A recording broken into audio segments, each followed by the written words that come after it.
We Can Do It! Programang hatid ay kwentong buhay na puno ng inspirasyon at aral mula sa ating mga kababayan worldwide. We Can Do It! Dito lang sa inyong 702 DZAS, FEBC Radyo TV.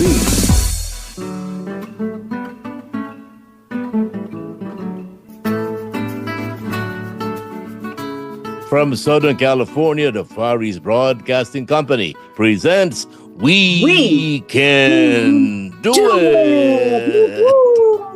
Maligayang Pasko, belated Christmas sapagkat no makalawa ay Pasko at ngayon naman ay pabagong taon tayo, patuloy na lumalamig, gumiginaw, pero kami ni Ate Maru, nag-turn on kami ng heater para hindi kami masyadong ginawin. Belated happy birthday din Ate Maru. Kamusta po ang pagdiriwang ng iyong kaarawan? It's such a beautiful celebration. Pasalamat lang talaga ako kay Lord dahil ang dami ng Christmas sa buhay ko eh. Eh, wag mo na sabihin ko ilan. Pwede ko sabihin. Mahigit 20 lang po na Pasko. si Ate Maru po ay dito po sa Estados Unidos. She's only 20. Plus tax. Plus tax. Magkano ang tax dito? Depende po ako nung county. Ako ituwa mga kapatid sapagkat kung mapapasko lamang, napakasaya ng Pasko dyan sa Pilipinas, nasisiguro ko. Dito sa Amerika, sinisikap namin maging masaya dahil nagsasama-sama kaming mga magkakamag-anak, magkakasama sa church. Ano po. At Ate Maru, huwag ka po mag-alala. At basta binibigyan ka ni Kuya Art ng anumang aginaldo na pares, pang-birthday at Pasko na rin yun. Halimbawa, hikaw, dalawa yon. Isa sa Pasko, isa sa birthday mo. Sapatos, ganun din yan. Kaya, hindi ka pinagkukulan ni Kuya Art. Christmas is such a happy time. It is. Talaga, matanda, bata, may pera ka, wala kang pera. Sa atin nga, maski walang pera, punta ka lang sa downtown, makakita ka na ng mga parol, na yung mga tao na lumalakad lang na maski wala namang gifts, no? But then, it's a very simple life kasi depende yan sa atin siguro pananaw natin, di ba? Hindi naman pag Christmas, kailangan may regalo ka. Oo, at hindi kinakailangan maging magapo. Right. Ang mahalaga alam mo marami dito ko hanga sa Pilipinas talagang marunong magdiwang ang mga Pilipino. Talagang kahit na kakaunti yan na pagkakasya, kahit na hindi masyadong marangya, ang mahalaga nagkakasama-sama. Nandyan may caroling diyan, nandyan yung talagang magpunta ka sa bayan, magpunta ka sa bawat bahay halos may mga dekorasyon. Nakikita mo. Kahit na maliit na yan o sopistikadong mga Christmas lights, ang mahalaga nagdiriwang sila. Ito, alam mo, may sinasabi ka, Ate Maru. Naalala ko noon yung Christmas kasi nasa Mandaluyong kami. Ang mga bata, every 6 o'clock, may dala-dalang tansa na pinagsama-sama at saka para-parehong kanta. Every night yun. Wish you a Merry Christmas. And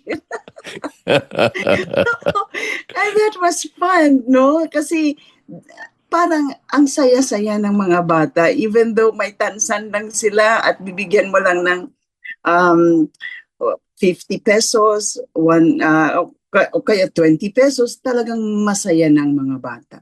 Talagang mas contemporary ka, Ate Maru. Na 50 pesos na pangangako dahil nung maliliit kami, pag nagkakaroling kami, pag binigyan kami na 5 centimos, tuwan-tuwa na kami. Panahon pa naman ng hapon yun, kaya 5 malaki pa value nun. Ngayon pala 50 pesos na ang abutan, ha? Pero, mayroon akong ginagawa dyan. Okay. Magkano ba isang kanta? Sabi ko sa kanila. Ma'am, piso. Piso. Okay. Ito, 50 pesos. Dapat 50 songs. Malupit pa lang, Ate Maru. Talaga naman. Malat na malat ay mga bata, hindi pa makakabayan. Sabi niya, hindi namin po kaya. Ate Maru, sa iyo, sa family mo, sa experience mo, ano yung itong program natin noong first Saturday, si Pastor Edward Granados, yung karanasan niya. And Yeah. then the following Saturday, si Daya. Then karaang Sabado, si Deo, yung kanyang twin sister. Sa iyo naman, Ate Maru, gusto naman namin marinig kasi ang Maru Cepeda Javier associated with singing yan, pero bihira namin marinig yung side naman sa iyo. Ikaw ang nag-i-interview. Ngayon naman, let's turn the table. Ano naman po ang mga kapasko sa iyo na hindi mo makakaligtaan? During that time, kasi sa Bacolod, marami kasi kaming magkakapatid, Kuya Dave. We are 10 in the family. Okay. So masaya, maski hindi Christmas sa amin, masaya because Wow. kwela ang mga kapatid ko. Kwela ang mga kapatid ko. Pag Christmas, yun nga, at least nagka-tipon-tipon ng mga magkakapatid. Okay.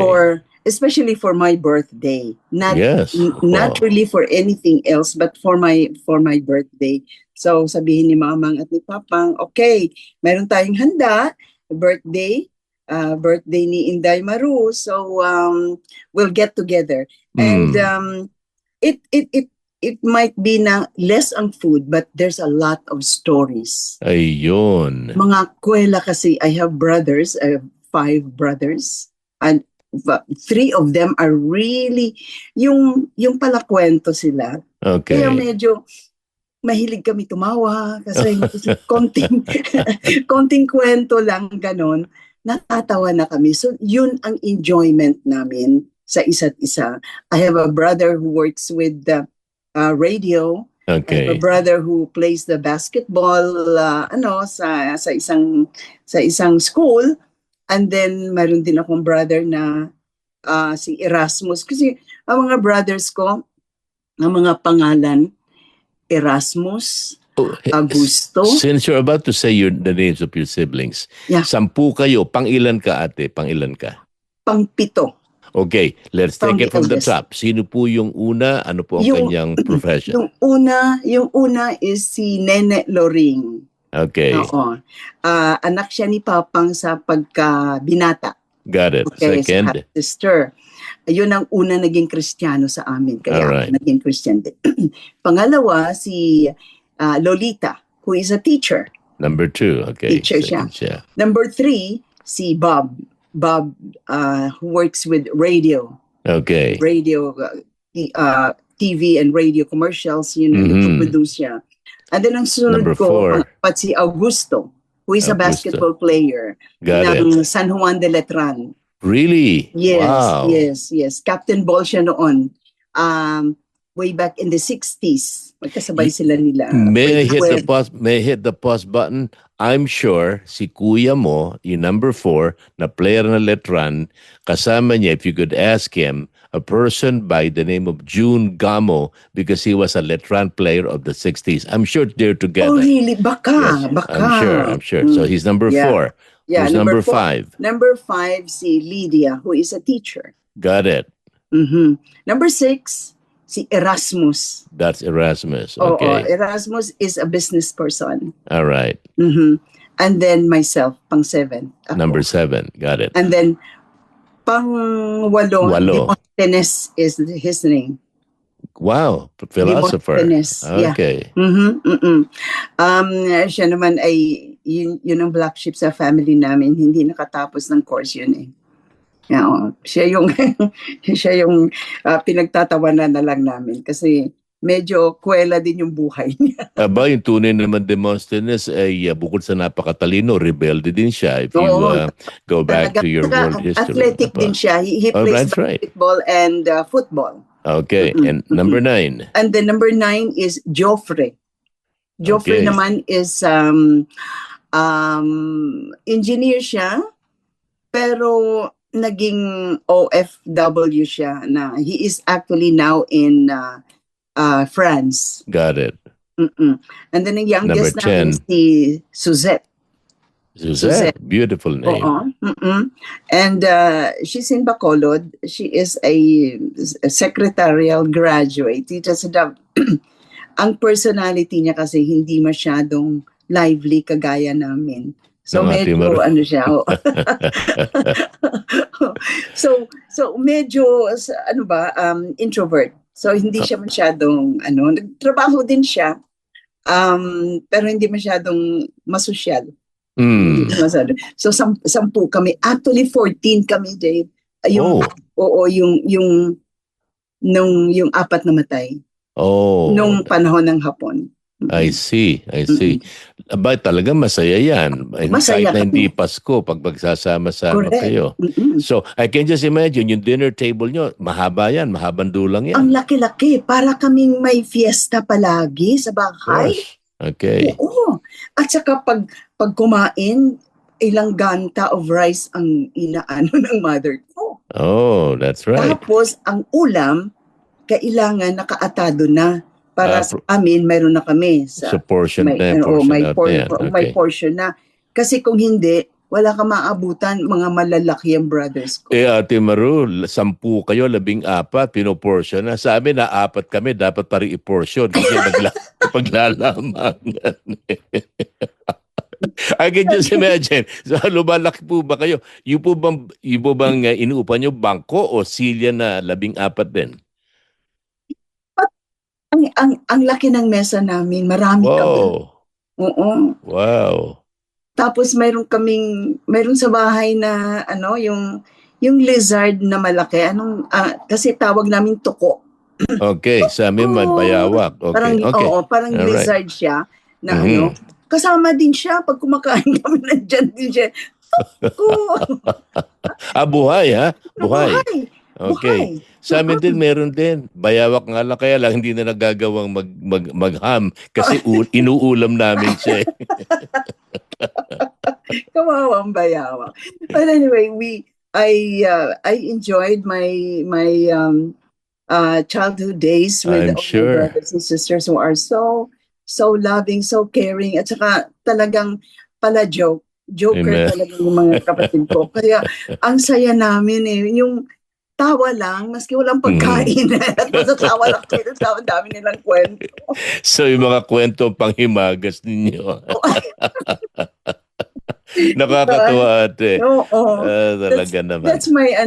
That's my childhood. Especially pag Christmas, very simple lang. Very simple. Kasi there's a lot.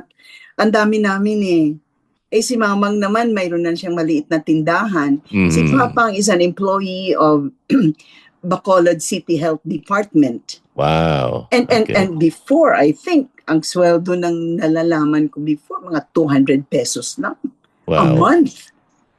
Paano nila pinagkasya? Kaya mayroong tindahan si Mamang para sa mga konting-konting needs namin, and then kumikita din siya.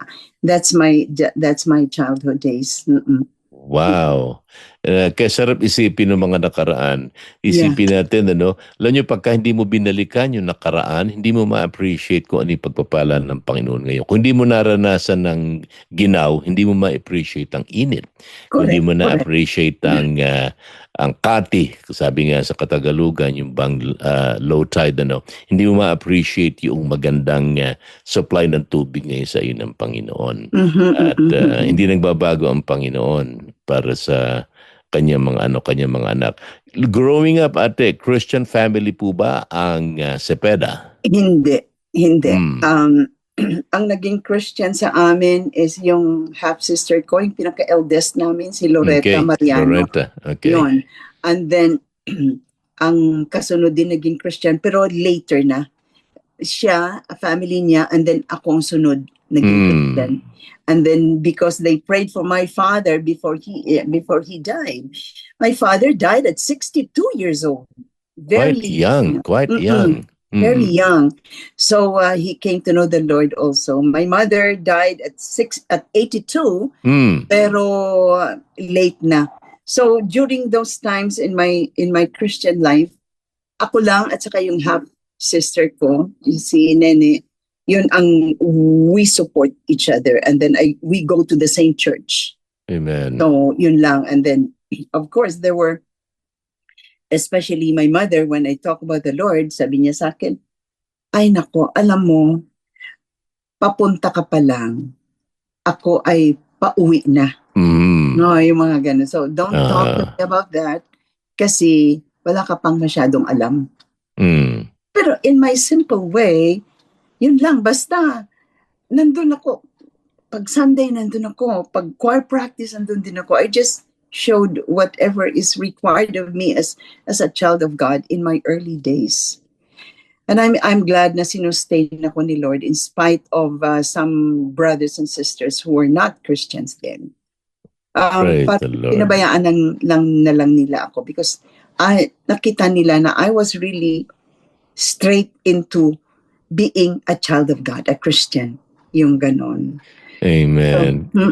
Kasi So, nakilala kita, ate, nasa nasa ministry ka na. So I assumed Yeah. all along na Christian family. Pero ang ganda ng shinare mo sa amin na isa ka sa mga una nakakilala sa Panginoon, and yet ginamit ng Panginoon yun para ang buong family ay Yeah. makakilala sa Panginoon. If I may ask you this, kung matatandaan mo lang, ate, when was the last Christmas you were together as the original family? Si Papa at si Mama, and then the 10 of you. Can you somehow figure it out? Wow. 60s, Siguro 70s? 1969. Got Because it. my father died in 1969. Got it. So Okay. we were together. Yun ang last Christmas namin na malungkot. But that was also the same year na nakilala ko si Lord. So Praise the medyo Lord. nag-iba yung aking pananaw sa buhay na maski Amen. wala si Papa, naging Christian naman siya bago siya namatay. And then I led si Lydia to the Lord, my mother to the Lord. Yung isang brother ko rin, si Augusto. Yun din ang nakita nila na I just want to go to church. So nakita nila, ano ba yung sa church na yan? Bakit ba palagi yan doon? Yung ganon, So at least my Christian life influenced some of my brothers and sisters at naging Kristiyano sila. So I hope may isang brother, dalawa, tatlo pa pala ang hindi pa nakakilala kay Lord. So I hope makakilala sila.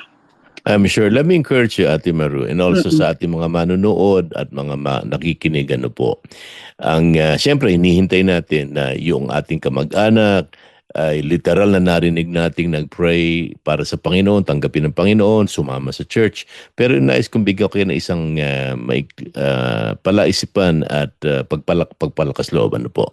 Marami ang mga tinatawag na mga, if you may, secret believers. Hindi nila idideklara yan. Pero yung mensahe ng Panginoon na nasa kanilang puso ay kanilang tinanggap kaagad noong una nila narinig. Ang lola ko, ang isa sa mga classic examples niyan. Kasi ang daddy, winitnessan niya ang lola tungkol sa Panginoon, ayaw makinig kunyari. Pero after so many years na pastor na ang daddy, at sabi, Inay, ano po ba doon sa Ebanghelyo hindi niyo pa naiintindihan? At ang sabi ng lola, anak, una mo pala sinabi, tinanggap ko na yung Panginoon. Kaya lang pinagmamasdan ko muna yung buhay mo at nung nakita ko yung pagbabago sa buhay mo, lalo ko napatunayan, buhay yung Diyos sa sinasabi mo. Ganyan din sa iyo, Ate Maru.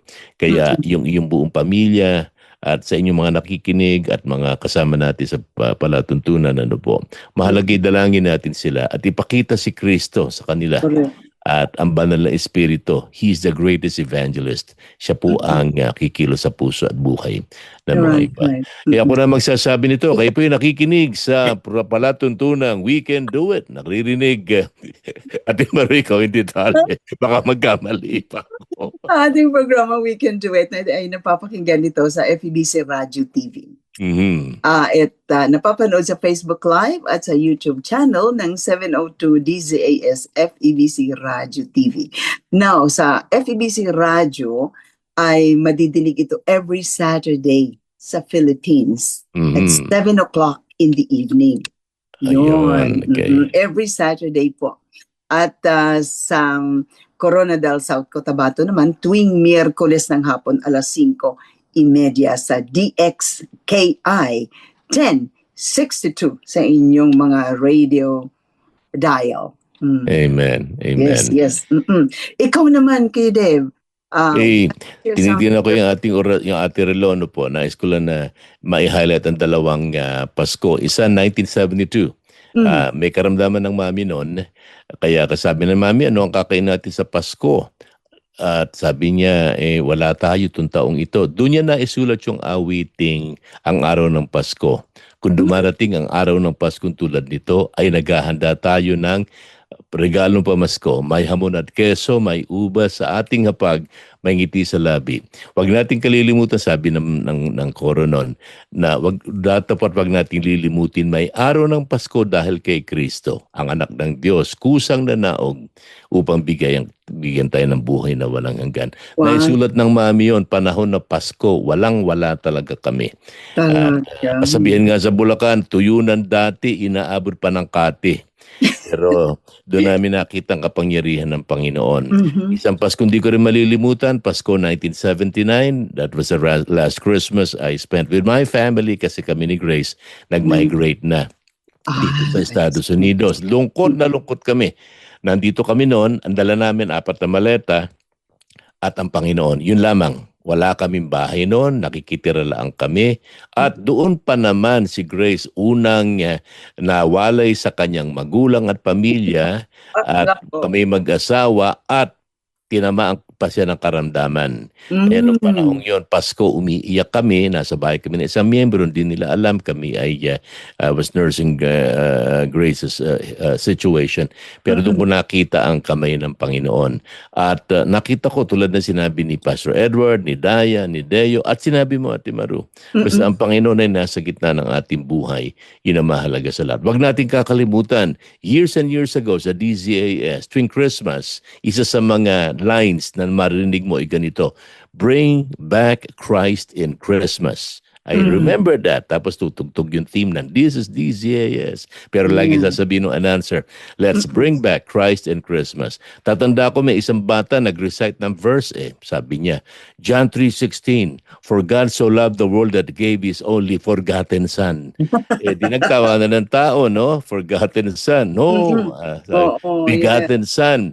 Pero alam niyo, may katotohanan yan Ang Panginoon ang nalilimutan, ang nabibigyan ng emphasis pag Pasko, si Santa Claus, yung dito sa Estados Unidos, reindeer, Rudolph the Red-Nosed Reindeer, halimbawa. Pero ang pinakabuod ng Pasko ay ang ating Panginoon, nagkatawang tao para tayo bigyan ng buhay na walang hanggan. Kaya ang mahalaga mga manunood, mga tagapakinig sa panahong ito ng Kapaskuhan, huwag natin lilimutin na sa latman ng buhay, hindi yun ang mahalaga. Ang Panginoon ay magkakaloob. Ang kabuuan ng ating buhay ay kung nasa naroroon ang ating Panginoon. Nasa Estados Unidos ka man, kahit nasabihin nila malungkot daw ang Pasko dito, nasa Pilipinas ka man, basta kasama natin ang Panginoon, ang Kristo ng Pasko, magiging masaya lagi ang buhay mo. Yan ang aking may bibigay sa inyo mensahe. That's right. Yeah. And then I have a short chorus na gusto ko rin kantahin para pang New Year. Sige nga, sige nga. Okay. It's about He alone is faithful and true. He alone knows what is best for you. God is too wise to be mistaken. God is too good to be unkind. So when you don't understand, when you don't see His plan, when you can't trace His hand, do this. Trust His heart. Praise the Lord. Ate Maru, ngayon lang tayo ng duet tagal-tagal na, ilang taon na tayo magkasama sa Let's Duet. One time mag-duet tayo. Blended pala tayo. Ay, oo.